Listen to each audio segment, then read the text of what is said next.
उत्तर प्रदेश में पहले और दूसरे चरण के मतदान के साथ प्रदेश की 16 सीटों पर वोटिंग हो चुकी है। वहीं अब तीसरे चरण की बारी है, लेकिन उससे पहले डिप्टी सीएम केशव प्रसाद मौर्य ने कांग्रेस और सपा के गढ़ कहे जाने वाली सीटों को लेकर दोनों पार्टियों पर तंज कसा है। पहले तो डिप्टी सीएम केशव प्रसाद मौर्य ने प्रदेश की सभी 80 सीटों पर जीत का दावा किया और इसके साथ अमेठी में फिर से कमल खिलाने के साथ रायबरेली सीट पर जीत का परचम लहराने की बात कही। और अमेठी में भारतीय जनता पार्टी अपने विजय को दोहराने के साथ रायबरेली में कमल खिलाएगी। हमारा लक्ष्य उत्तर प्रदेश की 80 की 80 सीटें जीतना है। इसके अलावा डिप्टी सीएम केशव प्रसाद ने सपा के गढ़ कन्नौज और मैनपुरी सीट पर भी पार्टी की मजबूत तैयारी की बात बताई और कहा इन सीटों पर भारी अंतर से कांग्रेस सपा को हराकर बताएंगे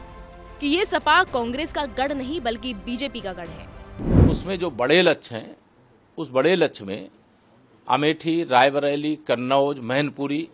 यहाँ पर भी कमल बड़े अंतर से खिले, इस पर भी हमारा फोकस है, हमारी पार्टी का फोकस है, हमारे कार्यकर्ताओं का फोकस है,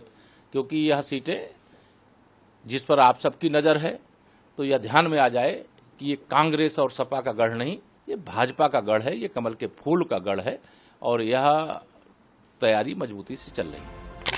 जैसा कि अभी तक कांग्रेस ने अपने गढ़ कहे जाने वाली अमेठी और रायबरेली सीट पर प्रत्याशियों के नाम का ऐलान नहीं किया है, लेकिन सियासी गलियारों में चर्चा तेज है कि अमेठी से राहुल और रायबरेली से प्रियंका गांधी चुनाव लड़ सकती है।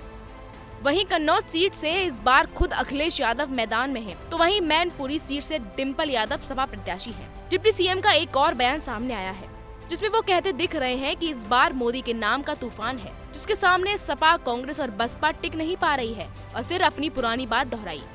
2024 में मोदी जी के नाम से तूफान चल रहा है, सपा, बसपा, कांग्रेस तूफान में टिक नहीं पा रही, क्यों चली जा रही।